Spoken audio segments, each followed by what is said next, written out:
Welcome in Braves Today, bravestoday.com. He is Lindsay Crosby. I am Ben Taylor, and back-to-back road series headed into the All-Star break could not have come at a worse time for this Braves team, in my opinion, than what is going to happen here, because you get the All-Star break, you get the back-to-back road series, and it looks like the entire Major League Baseball is trying to douse water onto the hot Atlanta Braves team.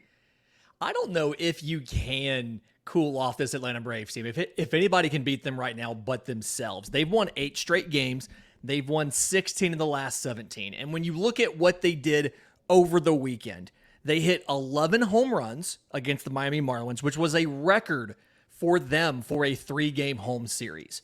And it's just been, they were dominant in just about every single facet against the Marlins. And that's just a continuation of what they've done this year against the National League East and the National League as a whole. The Braves have been fantastic in just about every single facet, and you love to see it. I cannot figure out a weakness of this team right now. They've absolutely owned the division in the first half, and so, as I said, 2 road games, both American League teams. They don't face any more. They don't have any more divisional games before the All-Star break.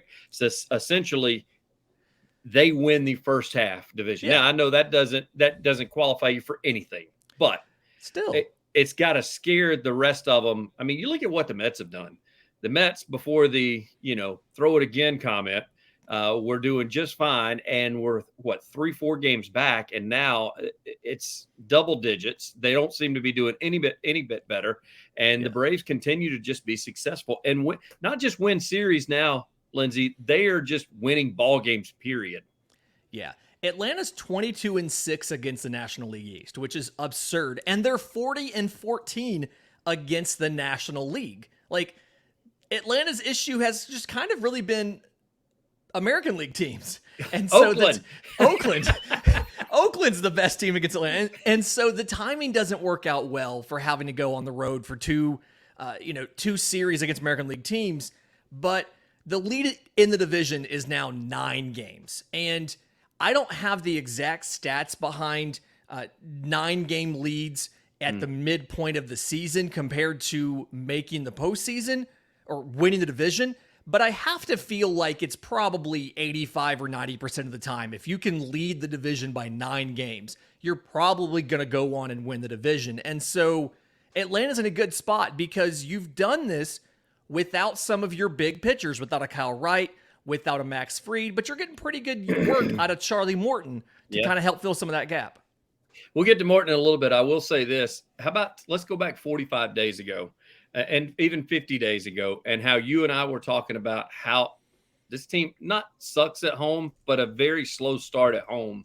And now it seems like that's the place that no team wants to go play, is to play inside of Truist Park against the Atlanta Braves. Golly, they completely turned around the offense, the pitching when it comes to being at home. And I don't necessarily know if anything changed other than just it got warm. And when it gets warm, the balls fly a little bit farther. And so at home right now, the Atlanta Braves are batting .279 with a .500 slugging percentage. They have 79 home runs, 79 home runs at home. And it's just, I mean, every game is a sellout, and every game is a rowdy atmosphere, including 100-degree weather. And I can't imagine the mental weight of having to come to Atlanta and facing the Atlanta Braves. Like this Atlanta Braves, this hot, in this town, in this stadium. It seems like it's an impossible task. You said 79 home runs. There are teams that don't have that on both road and home, and then the Braves have just got it at home, including that first inning, which we'll get into a little bit. You mentioned Morton just a little bit ago. Morton is 8-6 so far, but he's pitching like he's a number 2 guy, and I don't know where those 6 losses came from, but it seems like he can't be beat at this point. He had a streak really early in the year. He had like his first 12 outings were all decisions, either wins or losses. It was really kind of odd. Some of those were home games where the team didn't play as well as they have been recently. And so it's a little bit of a mirage to look at it and say, oh yeah, Charlie Morton has 6 losses. Well, yeah, but he also has an ERA of 3.5. He actually has a better ERA before today than Spencer Strider did. Strider was 3.73 entering the Sunday game. And so I think some of the concern about Morton is because he's walking a little bit more guys than he has in the past, and people kind of remember some of those early losses. But he's pitching really, really well, and he's doing it at age 39. There's just not many pitchers who are effective at all, never mind a 3.5 ERA at age 39. And so, like, if you right now were picking a playoff rotation for the Atlanta Braves, and I say that because that story is coming to bravestoday.com tomorrow, it would have Charlie Morton as one of your 3 or 4 starters in the postseason. And he's probably the 3rd or 4th starter, which is the wildest thing to think about, because on so many other teams, this would be your number 2. Mm-hmm. Yeah, got him as I got him as a number 2, even though he's not that for the Braves right now. Now, with that said, he went against Perez. I kind of joshed with you a little bit inside the Braves Today Discord that we have. Lindsay said on the last pod, I'm really excited to see this Perez guy pitch. Well, apparently the Braves were really excited for him to get on the mound as well. Yeah, Yuri Perez just gets absolutely blasted by Atlanta. And my favorite stat, this is, I'm trying to get it pulled up real quick, but he went into the game with an ERA under 2. I want to say it was like 1.39, or sorry, it was 1.34 entering the game. When he left the game, the ERA was 2.47, and he had officially pitched 1/3 of an inning. I mean, on Saturday, he gives up 7 hits and 6 runs in the first inning, 2 home runs, and it was just, they had to pull him almost immediately. And that's what Atlanta does. They just jump on you early. It's that, they hit home runs in 2 of the 3 games, in the first inning. And it's just, what are you supposed to do when you're down 6-0 in the first inning? I know it's demoralizing, especially when the Braves continue to do that in the first inning. We'll get more to that in a little bit. We do want to thank one of our new sponsors, Lindsay, that we have for Braves Today. They're based right there in Atlanta. Big Braves fans as well. Ford Stokes, founder and president of Active Wealth, host of the Active Wealth Show on AM 920, The Answer, and author of Annuity 360. Our new primary sponsor, Ford wants to offer each Braves fan a free gift of his book, Annuity 360. Just go to annuity360.net. Submit your contact information and get your free copy of Ford's book, Annuity 360, absolutely free. Ford and his Active Wealth Management team are ready to take care of you and all of you Braves fans. And thanks to those guys for being proud sponsors of the Braves Today podcast. You'd mentioned first inning heroics. This has been a team that it is really uncanny how fast they jump on teams and how demoralizing that has been with those teams whenever they face the Braves, whether it's on the road and they're the first to jump out when they're the first ones hitting, or they go ahead and they shut somebody down in the top of the first, and then they come in the bottom of the first and either match what that team did in the top of the first or go above and beyond to say, hey, I know you guys got to run. Guess what? We'll get 3 or 4. How about that? The 2 wildest stats to me when it comes to the first inning production. The first one is Atlanta scored 87 runs in the first inning. The second place team in that statistic, the Los Angeles Dodgers, they have 66. It's just such a significant difference. And then the other one that tells you how good the Braves have been is they've scored 5 runs in the first inning 7 times this year, including 3 times in the last 8 games. Arizona is second in that statistic, and they've done it twice in the entire year. Atlanta has more 5-run first innings in the last week than Arizona has on the entire season. It's absolutely absurd. Every one of these players leads baseball in just about every offensive statistic in the first inning. Ronald Acuna Jr., 34 hits, 28 runs, 10 doubles. Matt Olson has 10 first-inning home runs. Austin Riley's second with 9 first-inning home runs. And those 3 guys are the only guys in the National League that have 25 hits in the first inning. I legitimately do not know how you stop a team that can do that. It's so hard for a pitcher to come out and be locked in on the very first pitch. And this Braves team will make you pay, and you're digging out of a hole the entire game or series. Lindsay, I said on the last podcast that this was possibly one of the best teams in franchise history. And that was met with some people giving me 95. They were giving me some other teams from the 90s, which had great pitching staffs. I have not seen an offensive performance out of a Braves team ever. And that's why I say best team in franchise history, because the pitching is there right now and the offense is there right now. And it just seems unstoppable. We're not depending on pitchers to go throw an 8-inning shutout and bring in a closer so the Braves can win 1-0. It's almost turned into what LSU used to do in the 90s with gorilla ball, where it's like, hey, let's see how many runs we can put up. And the pitching staff is sitting there going, okay, you guys think you can do it. Let's see how many runs we can keep from coming across the plate. So it's been unbelievable.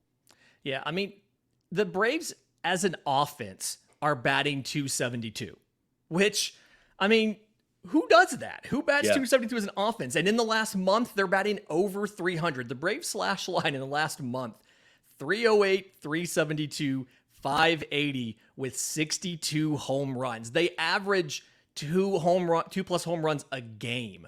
And it just, I mean, I genuinely cannot remember a Braves team with this good on offense. And the big thing to me as a fan, I can't remember a Braves team where I saw a deficit and had zero concern that Atlanta would not come back and overcome that deficit. I mean, There's been teams where I'm like, yeah, they're good. I feel good about this. They have a good chance.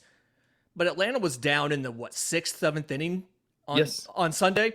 And I had zero doubt that they would find a way to get those runs before the game was over. And they did. Travis d'Arnaud hits a home run after Michael Harris completely manufactures the game-tying run. There you go. Done. Atlanta has the lead again. They held it, got the save, closed it out.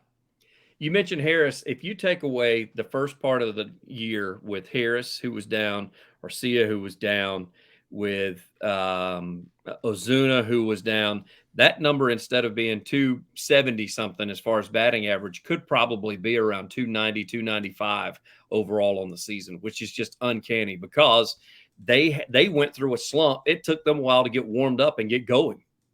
Yeah, and the big thing, which I think a lot of people haven't necessarily talked about or paid attention to, is Atlanta's super hot on offense, but they've dramatically cut the strikeouts.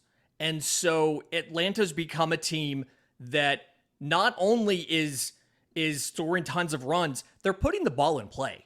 And rather than just striking out and walking back to the dugout, they're making you work. And you can see in just about all of these games, there's some sort of error, whether it's a throwing error from the catcher on a stolen base attempt, whether it's a fielding error, or it's a throwing error. We saw it on Sunday. There was a throwing error from catcher Jacob Stallings. Michael Harris was stealing second. He went to third. We saw Matt Olson hit a double to left that should have been caught by outfielder Brian De La Cruz, but it wasn't caught. He dropped it, and Olson got a double, promptly got brought in, I think, by Austin Riley. Yes. Or backwards. And so, like, it's something where, like, that's the complaint I had about Matt Olson early in the season was he would strike out instead of putting the ball in play. And they fixed it. And so they're making you play a complete game. Your pitching has to be on point. Your offense has to be able to keep up, but your defense has to be ready too. And just about every team that Atlanta plays has not been locked in on defense and has had dumb mistakes that have directly given Atlanta runs. And you have to play a perfect game to beat Atlanta. If you're slacking in one of those three phases, you're not going to do it. Never mind all three like Miami was over the weekend. Well, Brave fans will have to wait to see the Braves at home at Truist for at least a week and a half, because now it hit the road, and it will be the Cleveland Guardians, who are second in the in their division. However, they are 2 games under 500, and so even though they're second, I think we kind of go into that same situation that we talked about with a couple of other people that went, like when the Braves played the Twins, division leaders, but they only were 1 game over 500 at the time. Same scenario here. And what do you see out of the Guardians? I've only seen them play once this year, and it was when they played the Red Sox. It was one of those Sunday night games. Yeah. The power hasn't really been there for Cleveland. They haven't been able to hit with a lot of impact. It's been a lot of having to play station to station, base hits, moving guys over, bringing them in. And so I kind of question whether or not the offense can keep up with an offense like Atlanta's. Now, pitching-wise, they've got some pretty good stuff. Gavin Williams, I think he's made 2 starts at the major league level, one of the top 5 pitching prospects in baseball. He is up for Monday's start against Bryce Elder. That's at 7:10 p.m. on Monday night. So that'll be really interesting. And then Tuesday, Shane Bieber, former Cy Young Award winner, facing off against Colby Allard. And so Atlanta doesn't necessarily have the pitching advantages in these games. Game 3 is Michael Soroka versus Cal Quantrill. Quantrill just came back from injury, but he's already scuffling a little bit, hasn't looked great this year, versus Soroka, who they both have ERAs in the sixes because they've both been working their way back from injury. And so Atlanta doesn't have the pitching advantage here, but you have to feel like they have a significant offensive advantage because they can hit for power, while Cleveland hasn't even been able to really hit all that consistently this year like they usually can.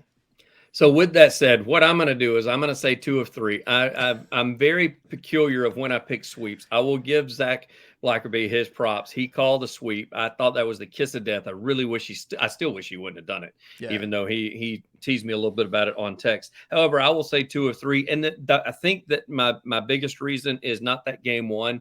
It's the pitching difference in games 2 and 3. Mm-hmm. And if the Braves at some point, I mean, I'm sorry, I would love to drink the Brave Kool-Aid. The bats have got to cool off at some point. I mean, right now they're not. So I think they're going to have a game. And honestly, I think it's that game too. Former Cy Young winner. He knows how to pitch, guys that have experience like the Braves do. So I'm kind of curious to see what the Braves will do in game 2 versus the Guardians. Yeah. And on the note of the offense cooling off, if you look at the weekend, if you kind of zoom out at the weekend versus the Marlins, you can see that after that big first inning on Saturday, Atlanta's pretty quiet. They had one base runner for like the next 6 innings, and they get a couple hits late, and then they start off Sunday a little. They get some base hits, but not some runs, and they score runs a little bit later in the game. And so you can keep this lineup quiet for stretches, and if anybody can do it, it's probably going to end up being Shane Bieber in this series. So I'm going to go 2 of 3 as well. I don't know if it's going to be game 2, game 3, game 1, but I feel like one of them, they'll probably get got somewhere, just like Cincinnati got them for 1. It'll be a close game, but either way, 2 out of 3. The big thing is that win the series, and that's something that we actually heard. Travis d'Arnaud talk about that after the game, as he said, like, the big deal, obviously, is we're happier that we won the series, because we just keep winning series, and I want to say they've won either 8 or 9 straight. Mm-hmm. That's the goal. If you win every series, then eventually, I mean, you're gonna win the division, and you're gonna be on path to win the World Series as long as you just win the series in front of you. So I think Atlanta's gonna win it either way. It makes a huge difference. You see between the Braves and the Mets that the way that took place is the Braves didn't lose a series in June. The Mets didn't win a series in June. And you look at the games back they are from not being able to do that. He's Lindsay Crosby. I'm Ben Taylor. Again, big shout out and big thanks to Ford Stokes and his staff at Active Wealth Management. You can go to activewealth.com, or you can go claim your free book at annuity360.com. Again, for Lindsay Crosby, I'm Ben Taylor. That's Braves Today podcast, Braves_today on the Twitter. Lindsay, as always, thank you, sir. Thanks for having me. Chop on.